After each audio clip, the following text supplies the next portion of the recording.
Hello बच्चों, नमस्कार। क्या हाल चाल, कैसे आप सब? आई होप स्वस्थ होंगे, मस्त होंगे, फिट और फाइन होंगे। राम राम भाई सारे ने, हर हर महादेव, बोलो जय बाबा की। तो बच्चों, माइंड मैप है और अभी हम लोग श्वसन वाला चैप्टर रिवाइज करेंगे, राइट। तो पादपों में श्वसन, रेस्पिरेशन इन प्लांट्स, ये चैप्टर है, ठीक है। पहली बात तो पूरा श्वसन अगर आप बात करें और सांस लेना अगर आप बात करें तो ये दो अलग अलग बातें हैं, या यूं कह लीजिए कि जो सांस लेना है, गैसीय आदान प्रदान या गैसीय विनिमय है, वो कोशिकीय श्वसन का एक हिस्सा है, ठीक है ना। तो ये चीज आपके माइंड में एकदम क्लियर होनी चाहिए। श्वसन जो है एक एम्फीबोलिक पथ है। आप जानते हैं कि अगर चीजें सिर्फ बन रही होती हैं तो वो एनाबोलिक प्रोसेस हो जाएगा, संश्लेषण का प्रोसेस हो जाएगा। और अगर अब चीजें सिर्फ टूट रही होती हैं, उनका ब्रेकडाउन हो रहा होता है, तो उसको केटाबोलिक पाथवे कह देते हैं।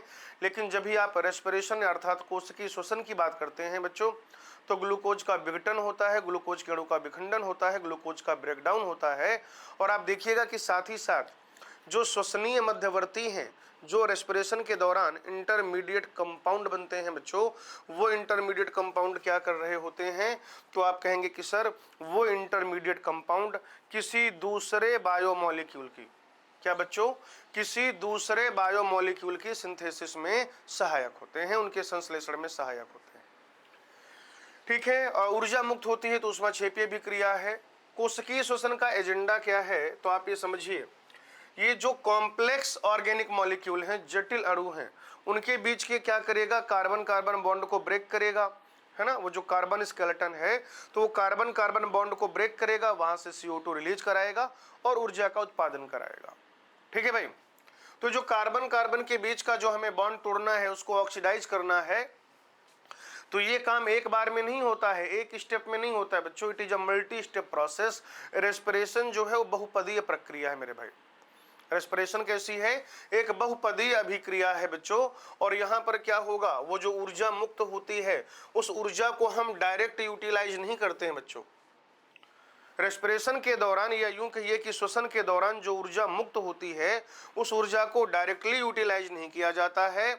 बजाय हम लोग क्या कहेंगे कि इस ऊर्जा को ATP के रूप में संचित कर लिया जाता है। और फिर ये ATP जो है, अगर हमें प्रजनन के कार्य के लिए चाहिए या उत्सर्जन के कार्य के लिए चाहिए, वगैरह वगैरह, जो भी हमारे बॉडी के अलग अलग फंक्शन है, मेटाबॉलिक प्रोसेस है, उनके लिए ऊर्जा चाहिए होती है, यहाँ से मिलती है। इस श्वसन की प्रक्रिया में जो मॉलिक्यूल, जो पदार्थ जिसका कि हमें ऑक्सीकरण करना है, substances to be oxidized in the process of respiration, ठीक है, जिस पदार्थ का ऑक्सीकरण होना होता है उसे श्वसनी क्रियाधार अर्थात रेस्पिरेटरी सबस्ट्रेट कह दिया जाएगा। कार्बोहाइड्रेट, वसा, प्रोटीन, कार्बनिक अम्ल, ये सब क्या है बेटा?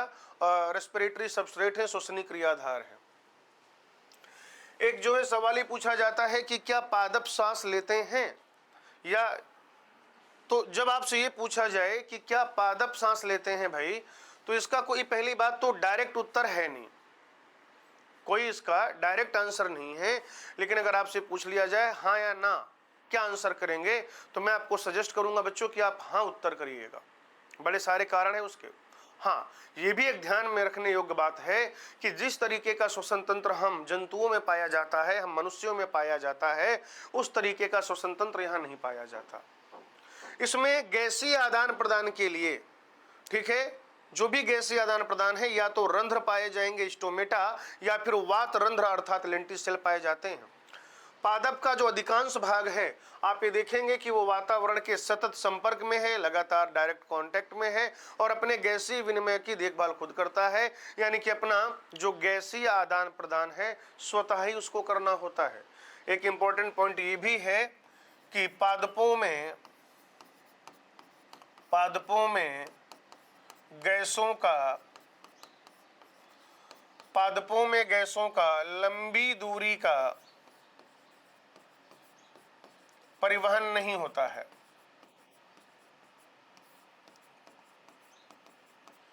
ठीक है भाई। तो अगर लंबी दूरी का परिवहन नहीं होगा तो क्या होगा? जो भी परिवहन होता है बेटा, वो विसरण के द्वारा होता है। Diffusion is the only mean of gaseous transport in plant. Diffusion इकलौती वो व्यवस्था है कि गैसीय पदार्थों का परिवहन पादपों में होता है।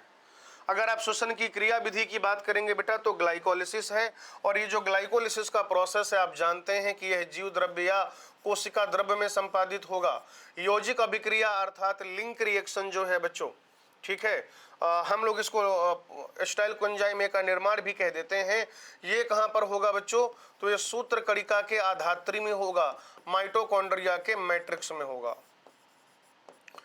ऐसे ही अगर आप बात करते हैं बच्चों क्रेब्स चक्र की, तो ये भी कहां पर होगा, ये भी होगा मेरे भाई सूत्र कणिका के आधात्री में अर्थात माइटोकॉन्ड्रिया के मैट्रिक्स में।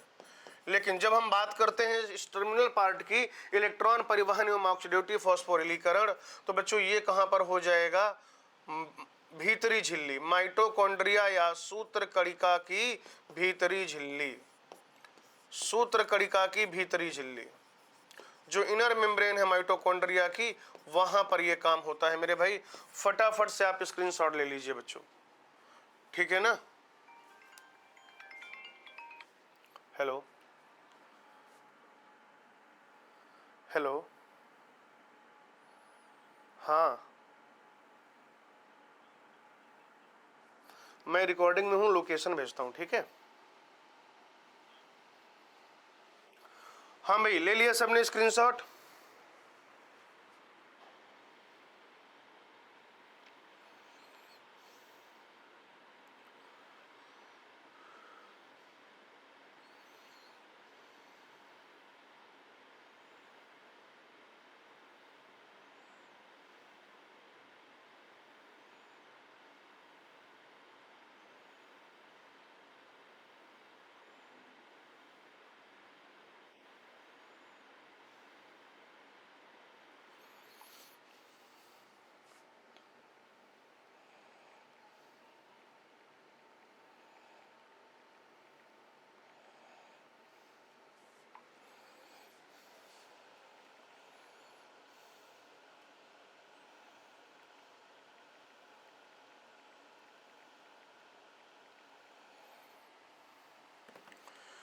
चलो भाई यहां तक क्लियर है सबको, आपने स्क्रीनशॉट ले लिया होगा। आइए ग्लाइकोलिसिस से शुरू करते हैं मेरे भाई। तो ग्लाइकोलिसिस जो है दो शब्द हैं, ग्लाइकोस और लिसिस। ग्लाइकोस का मतलब हो जाएगा यहाँ पर शुगर अर्थात शर्करा, और लिसिस का मतलब हो जाएगा टूटना। तो ग्लाइकोलिसिस जो है शुगर का ब्रेकडाउन, ईएमपी पथ कह देंगे इसको, इम्डन मेयरहाफ पार्नस इन्होंने डिस्कवर किया था, उनके नाम पर। जीव द्रव्य में होता है, प्रोकैरियोटिक सेल यूकैरियोटिक सेल दोनों में होता है। और आप जानते हैं कि चाहे एरोबिक रेस्पिरेशन अर्थात वायवीय श्वसन हो या कि फिर बच्चों अवायवीय श्वसन हो, दोनों में ही ये काम होगा। क्या होगा बच्चों, ग्लूकोज लेंगे, ग्लूकोज 6 कार्बन का कंपाउंड होता है, उसका हम ब्रेकडाउन कराएंगे, पार्शियल ऑक्सीडेशन होता है, और वो जो ग्लूकोज है वो 3 कार्बन वाले पायरुविक अम्ल में तब्दील हो जाता है। तो अगर हमने लिया है ग्लूकोज 6 कार्बन का, उससे 3-3 कार्बन के 2 पायरुविक अम्ल हम लोग बना लिया करते हैं। ये देखिए लिखा हुआ है। ग्लूकोज कैसे मिलेगा, तो या तो बच्चों सुक्रोज का जल अपघटन कराया जाए in the presence of enzyme invertase या सुक्रेज। इन्वर्टेज की प्रेजेंस में सुक्रोज का ब्रेकडाउन होगा, ग्लूकोज और फ्रक्टोज बनेगा। स्टार्च जो है वो एमाइलेज की प्रेजेंस में ग्लूकोज में तब्दील हो जाएगा, और वो ग्लूकोज अपने आंशिक ऑक्सीकरण के बाद पायरुविक अम्ल में बदल जाएगा। 2 एटीपी का खर्चा होता है, 4 एटीपी और 2 NADH2 का निर्माण होता है। 4 में से 2 माइनस कर देंगे तो जो शुद्ध लाभ है वो कितने का हो जाएगा, 2 एटीपी और 2 NADH2 का। ठीक है, इस पूरे प्रोसेस के दौरान ना तो ऑक्सीजन का प्रयोग होता है और ना ही CO2 रिलीज होती है। 10 पदों की प्रक्रिया है। पहला जो चरण है, पहला पद नहीं कह रहा मैं, यहां तक का, इसमें एटीपी का खर्चा होता है। बाद वाला ये जो चरण है, ठीक है, पहला जो चरण है बेटा इसमें एटीपी का खर्चा होता है, बाद वाले चरण में एटीपी का निर्माण होता है। आप देखेंगे कि पहले और तीसरे पद में एटीपी का खर्चा होता है, 7वें 10वें पद में एटीपी का निर्माण होता है बच्चों।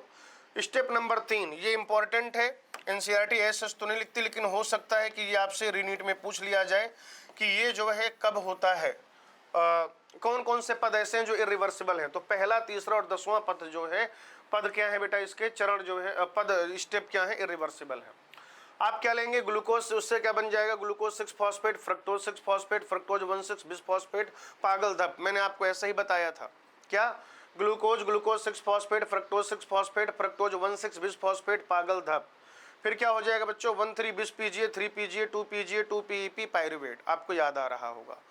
ठीक है, यहाँ पर हम लोग ये ध्यान देंगे कि ये जो इनॉल वाली अभिक्रिया है, यहाँ पर वाटर रिलीज होता है। बहुत टफ सवाल है, क्योंकि यूजुअली लोग इस पर डिस्कशन नहीं करते हैं। मेरी बड़ी इच्छा है कि ये सवाल यहाँ से पूछ लिया जाए इस बार। ठीक है, पहले और तीसरे पद में मैंने आपको बताया कि एटीपी का खर्चा होता है, 7वें 10वें में एटीपी मुक्त होती है। सबसे जो प्रमुख एंजाइम है वो यही तीनों हैं बच्चों। ग्लूकोज से ग्लूकोज 6 फॉस्फेट बनेगा, हेक्सोकाइनेज, इनका आइसोमराइजेशन होगा, आइसोमरेज।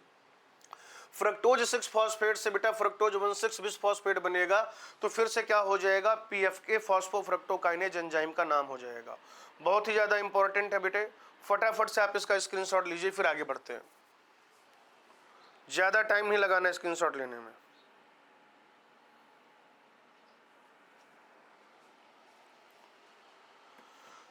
चलिए बच्चों, आइए अब हम बात करते हैं यहाँ पर लिंक रिएक्शन यानी कि योजक अभिक्रिया की, है ना भाई। ये जो लिंक रिएक्शन है अर्थात योजक अभिक्रिया, तो ये कहाँ पर होती है, माइटोकॉन्ड्रिया के आधात्री में होती है, माइटोकॉन्ड्रिया के मैट्रिक्स में होती है।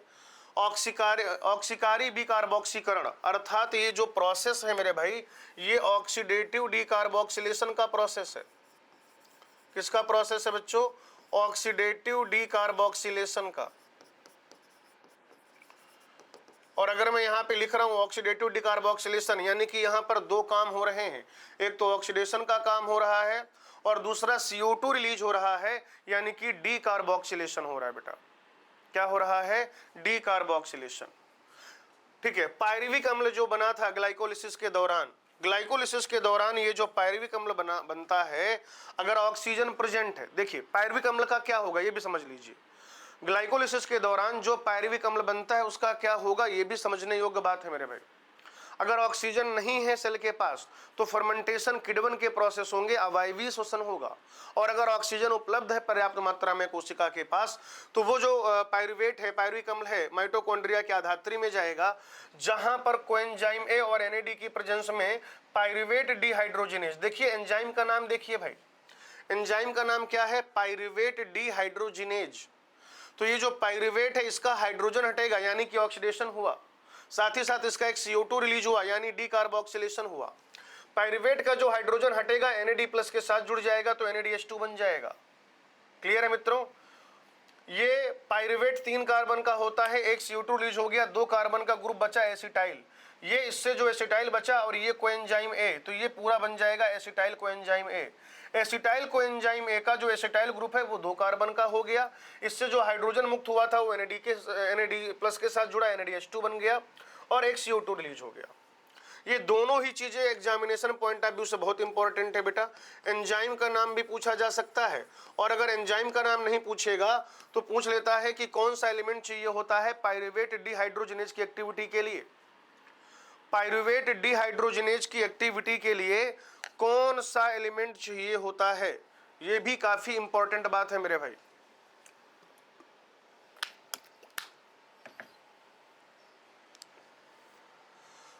क्लियर है बच्चों। अब ये जो एसिटाइल कोएंजाइम ए बना है इसका क्या होगा, ये जो एसिटाइल कोएंजाइम ए बना है बेटे इसका क्या होगा, तो ये एसिटाइल कोएंजाइम ए वहीं पर रहेगा क्रेब्स माइटोकॉन्ड्रिया के कहां पर, मैट्रिक्स में। माइटोकॉन्ड्रिया के मैट्रिक्स में रहेगा और क्या होगा बच्चों, ये जो है ऑक्जेलो एसिटेट के साथ मिलके, ऑक्जेलो एसिटिक अम्ल के साथ मिलके सिट्रिक अम्ल बनाएगा। तो ये जो सिट्रिक अम्ल बनने का प्रोसेस है इसको क्या कह दिया जाएगा, सिट्रिक अम्ल चक्र। क्या कह दिया जाएगा बेटे, सिट्रिक अम्ल चक्र कह दिया जाएगा। ठीक है भाई। अच्छा, सिट्रिक अम्ल में 3 कार्बोक्सिलिक ग्रुप होते हैं, तो इसको और क्या कहा जा सकता है, ट्राई कार्बोक्सिलिक एसिड चक्र कहा जा सकता है। क्या कहा जा सकता है, ट्राई कार्बोक्सिलिक एसिड चक्र, राइट। ट्राई कार्बोक्सिलिक एसिड चक्र कह देंगे। और साथ ही साथ मेरे भाई क्या होगा, इसको क्रेब्स ने खोजा था, हेंस क्रेब ने, इसलिए इसको क्या कह देते हैं, क्रेब्स चक्र भी कह देते हैं। क्या कह देते हैं बच्चों, क्रेब्स चक्र, याद रखिएगा। कहां पर होगा ये काम, तो पहले भी बताया हुआ है, ये देखिए जरा ध्यान से, अभी फिर से बता देता हूं कि ये काम होता है माइटोकॉन्ड्रिया के मैट्रिक्स में। क्लियर। आपने क्या किया, एसिटाइल कोएंजाइम ए का को जो है वाटर की प्रेजेंस में ऑक्जेलो एसिटिक अम्ल के साथ क्या कराया, कंडेंसेशन कराया, तो सिट्रिक अम्ल बना। सिट्रिक अम्ल से बनेगा अल्फा कीटोन। देखो ये जो रिएक्शन एनसीईआरटी में दी हुई है उतना ही बता रहा हूं। तो सिट्रिक अम्ल से अल्फा कीटोग्लूटरेट, वहां से सक्सेनिक अम्ल, फिर मैलिक अम्ल और ऑक्जेलो एसिटिक अम्ल। तो आप देखिएगा कि 1 2 3 NADH2 रिलीज हो रहा है, एक FADH2 बन रहा है, एक GTP भी रिलीज हो रहा है, और अल्फा कीटो के पहले और अल्फा कीटो के बाद 2 CO2 रिलीज हो रहे हैं। ठीक है, तो यहां पर आप देखिएगा कि अल्फा कीटो के पहले, यानी बेसिकली अगर देखा जाए जो सिट्रिक अम्ल है वो 6 कार्बन का है। ये भी सवाल पूछा जाता है, ठीक है, या तो ज्यादा जो चांसेस हैं वो मैचिंग टाइप सवाल पूछे जाने के हैं यहां से, ठीक है ना। मैं ये भी बता देता हूं, अगर यहां से सवाल बना तो ज्यादा जो चांसेस हैं बेटा वो मैचिंग टाइप के हैं। क्यों? क्योंकि इधर लिख देगा 6 कार्बन, 5 कार्बन, 4 कार्बन, उधर कंपाउंड के नाम लिख देगा। तो जो सिट्रिक अम्ल है बेटा वो 6 कार्बन का होता है, ठीक है। जो अल्फा कीटोग्लूटारिक अम्ल है वो 5 कार्बन का होता है बच्चों, 5 कार्बन का। सक्सेनिक अम्ल, मैलिक अम्ल और ऑक्जेलो एसिटिक अम्ल वो 4 कार्बन वाले होते हैं, ठीक है। एक क्रेब साइकिल में 3 NADH2 संश्लेषित होंगे, एक FADH2 संश्लेषित होगा, एक GTP का निर्माण होगा, और क्या रिलीज हो जाएगा बच्चों? 2 CO2 रिलीज हो जाएगा। क्या रिलीज हो जाएगा भाई? 2 CO2 रिलीज हो जाएगा। फटाफट से स्क्रीनशॉट लीजिए। अगर किसी बच्चे को ऐसा लगता है कि इमेज क्लियर नहीं है, तो इसका एक सॉल्यूशन ये भी है कि अगर यहां पर आपको इमेज क्लियर नहीं है तो आप NCERT से भी देख सकते हैं। एक और पॉइंट में लिखना चाहता हूं कि सक्सिनेट डिहाइड्रोजनेज के अतिरिक्त, सक्सिनेट डिहाइड्रोजनेज के अतिरिक्त TCA चक्र के अन्य सभी एंजाइम, TCA चक्र के अन्य सभी एंजाइम माइटोकॉन्ड्रिया के मैट्रिक्स में पाए जाते हैं।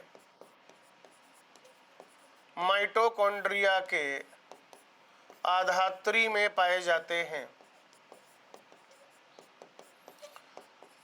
ठीक है भाई। क्रेब साइकिल के बहुत सारे एंजाइम हैं, वो सारे एंजाइम जो है कहां पर पाए जाते हैं? माइटोकॉन्ड्रिया के मैट्रिक्स में, राइट बेटे। लेकिन जो सक्सिनेट डिहाइड्रोजनेज है वो वहां नहीं पाया जाता। तो ये सक्सिनेट डिहाइड्रोजनेज कहां पर पाया जाएगा? तो हम लोग कहेंगे कि ये पाया जाता है इनर माइटोकॉन्ड्रियल मेम्ब्रेन में। सक्सिनेट डिहाइड्रोजनेज किधर पाया जाता है बच्चों? इनर माइटोकॉन्ड्रियल मेम्ब्रेन, अर्थात माइटोकॉन्ड्रिया की भीतरी झिल्ली में। फटाफट से स्क्रीनशॉट लीजिए। ये 2 पॉइंट मैं हट जाता हूं पहले। ये 2 पॉइंट मैंने ऐड किए हैं ना, ये जो मैंने 2 पॉइंट ऐड किए हैं, तो आप लीजिए स्क्रीनशॉट इनका।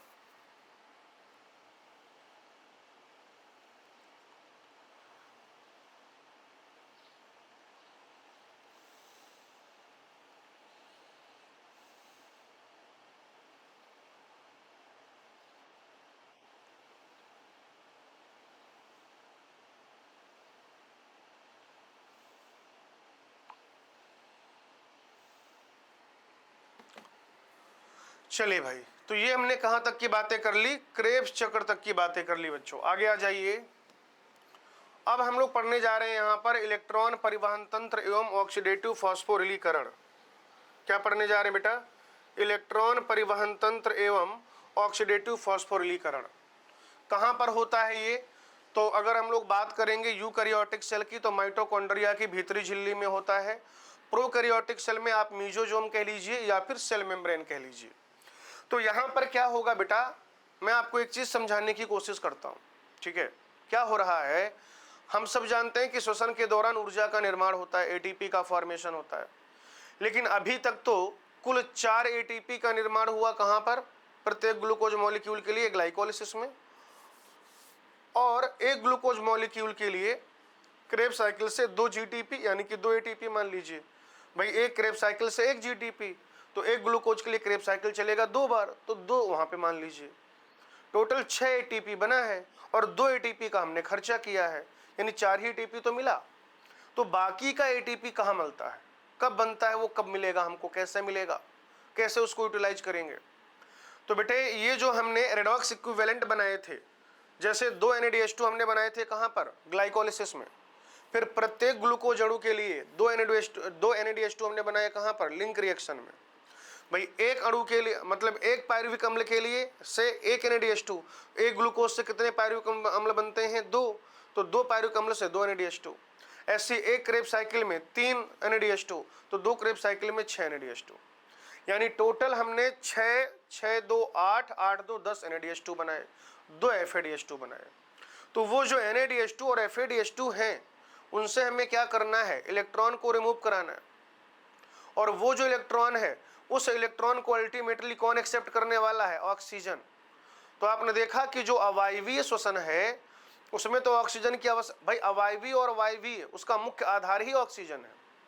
और अभी ये जो हम प्रक्रिया पढ़ रहे हैं ये वायवीय श्वसन की पढ़ रहे हैं, और वायवीय श्वसन में कहीं पर भी ऑक्सीजन नहीं दिखाई दिया आपको।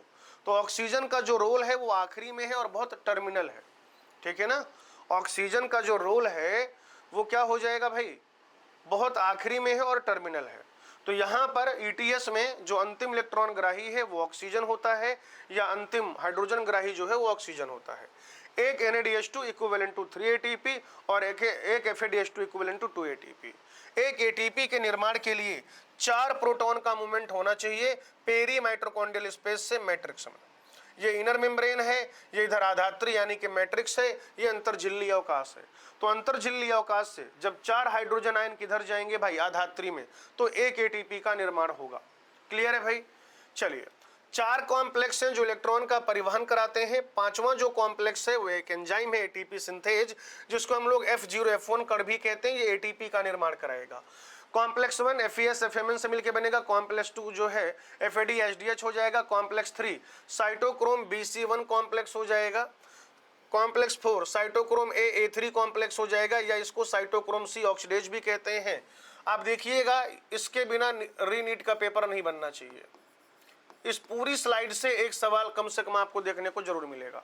वो ये पूछ सकते हैं कि 2 कॉपर सेंटर किसमें पाए जाते हैं, वो पूछ सकते हैं कि कौन से कॉम्प्लेक्स को साइटोक्रोम C ऑक्सीडेज कहते हैं, वो ये भी पूछ सकते हैं कि कौन से वाले को साइटोक्रोम C रिडक्टेज कहते हैं। ठीक है भाई?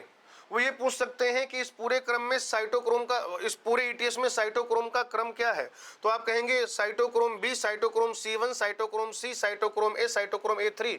मैंने आपको याद कराया था B C1 C A A3। NADH2 का जो इलेक्ट्रॉन का परिवहन है वो कॉम्प्लेक्स 1 से यूबिक्विनोन, यूबिक्विनोन से कॉम्प्लेक्स 3, कॉम्प्लेक्स 3 से साइटोक्रोम C, साइटोक्रोम C से कॉम्प्लेक्स 4, और फिर वहां से जो है ऑक्सीजन। जबकि FADH2 का जो इलेक्ट्रॉन परिवहन है कॉम्प्लेक्स 2 से यूबिक्विनोन, वहां से complex 3 cytochrome C, complex 4 oxygen. ये देखिए लिखा हुआ है। ये जो साइटोक्रोम C है एक चलायमान इलेक्ट्रॉन वाहक हो जाएगा, भीतरी झिल्ली के बाहरी ओर होता है। ये इनर मेम्ब्रेन है, ये इसका अंदर की ओर, ये इसका बाहर की ओर। तो जो साइटोक्रोम C है वो भीतरी झिल्ली के बाहरी ओर होता है। यूबिक्विनोन जो है वो भी चलायमान हाइड्रोजन वाहक है। अंतिम इलेक्ट्रॉन ग्राही या हाइड्रोजन ग्राही मैंने आपको बताया ऑक्सीजन हो जाएगा। एक NADH2 वो 3 ATP के बराबर होगा और एक FADH2 2 ATP के बराबर होगा। फटाफट से स्क्रीनशॉट लीजिए बच्चों, आगे बढ़ते हैं।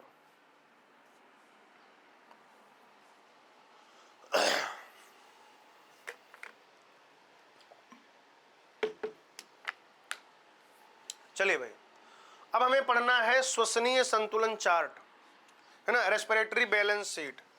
तो ये जो रेस्पिरेटरी बैलेंस शीट है, ठीक है, ग्लाइकोलिसिस में 2 ATP का खर्चा होगा, सबस्ट्रेट लेवल फॉस्फोरिलीकरण से 4 ATP बनेंगे, तो शुद्ध लाभ हो जाएगा 2 ATP का। अब अगर ये 2 NADH2 कहां पर पहुंचे आगे वायवीय श्वसन में, तो 6 या फिर 4 ATP बनेगा। ये कैसे होता है आप जानते हैं।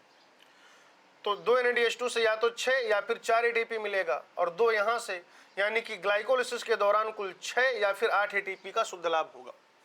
योजक अभिक्रिया में आप देखेंगे 2 NADH2 बनता है, which is equivalent to 6 ATP। Krebs cycle के दौरान 6 NADH2 बनेगा, ठीक है ना। तो 6 गुणे 3 18 ATP, 2 FADH2 बनेगा, 2 गुणे 2 4 ATP, 2 सबस्ट्रेट लेवल फॉस्फोरिलीकरण होंगे 2 ATP के, तो कुल कितना हो गया 24 ATP। तो शुद्ध लाभ कितने का हुआ बेटा? इधर देखिए जरा ध्यान से, 24 और 6 30, 30 में से 6 जोड़ेंगे तो 36, या फिर 24 और 6 30, 30 में से 8 जोड़ेंगे 38। Most of the eukaryotic cell में बेटा, most of the eukaryotic cell में आपको 36 ATP का शुद्ध लाभ दिखाई देगा, और प्रोकैरियोटिक सेल में आपको 38 ATP का दिखाई देगा। ठीक है भाई। तो most of the eukaryotic cell में शुद्ध लाभ कितना होगा? 36 एटीपी शुद्ध लाभ है ये, और प्रोकैरियोट में 38 एटीपी। लेकिन ये जो हमने गणना करी है, ये जो हमने कैलकुलेशन किया है, इस कैलकुलेशन के लिए कुछ एक चीजें हमने मान ली हैं। जैसे हम ये मान के चलते हैं कि एक सीक्वेंशियल क्रमिक सुव्यवस्थित क्रियात्मक पथ है जिसमें एक के बाद एक चीजें चली आती हैं, जहां ये ग्लाइकोलिसिस शुरू होता है, फिर टीसीए चक्र और ईटीएस एक के बाद एक आता है। दूसरा, माइटोकॉन्ड्रिया जो ग्लाइकोलिसिस के दौरान NADH2 बना था वो माइटोकॉन्ड्रिया में आएगा, जहां पर उसका फॉस्फोरिलेशन होगा। पथ का कोई भी मध्यवर्ती दूसरे यौगिक के निर्माण के उपयोग में नहीं आता। और चौथा कह रहे हैं ग्लूकोज का उपयोग होता है, कोई दूसरा वैकल्पिक सबस्ट्रेट नहीं होता। बकवास बात।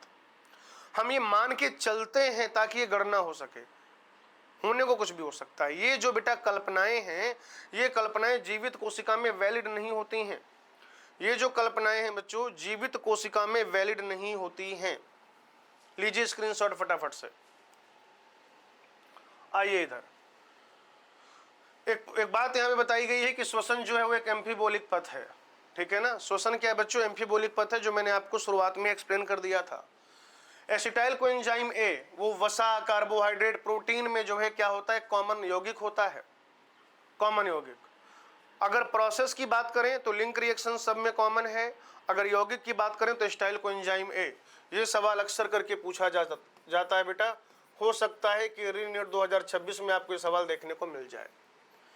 एम्फीबोलिक पथ क्यों है? क्योंकि एक तो आप जान ही रहे हैं बेटा कि ग्लूकोज का ब्रेकडाउन होता है।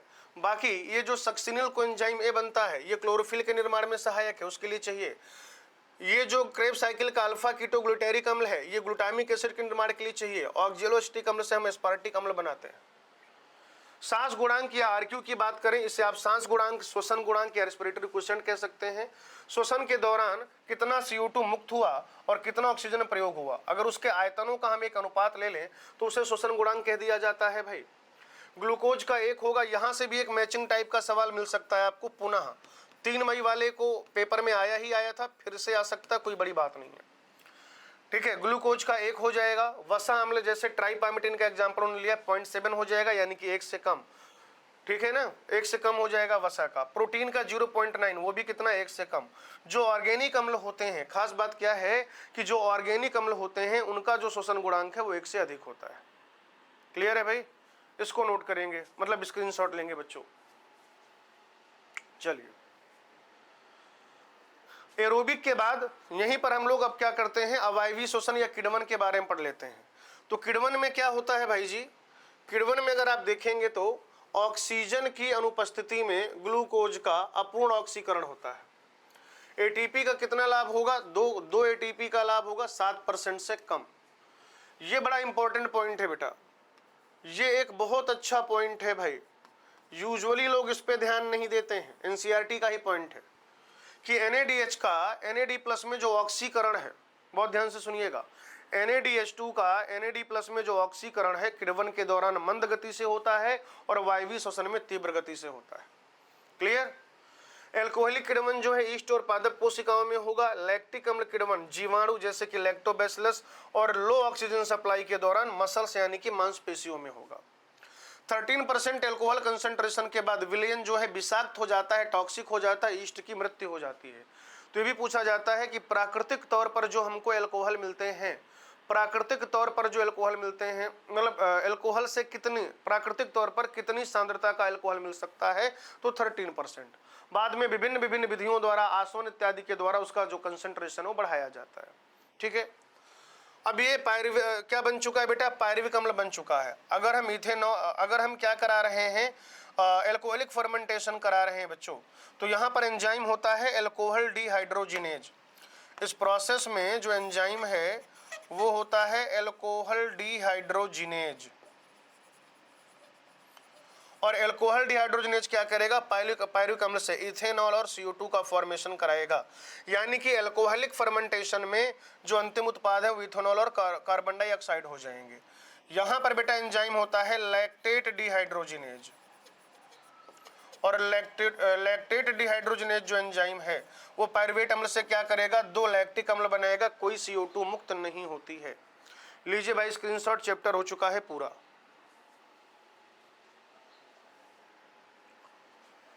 ठीक है जी। तो हंसते रहिए, मुस्कुराते रहिए, पढ़ते रहिए, लिखते रहिए, लेक्चर रिवाइज करते रहिए, डीपीपी सॉल्व करते रहिए, एनसीईआरटी रीडिंग करते रहिए। आपका ध्यान अपने लक्ष्य पर बनाए रखिए और री नीट के लिए पूरी ताकत से लगे रहिए। आज की कथा यहीं तक, आगे I will take it on next class. Thank you, धन्यवाद। भारत माता की जय।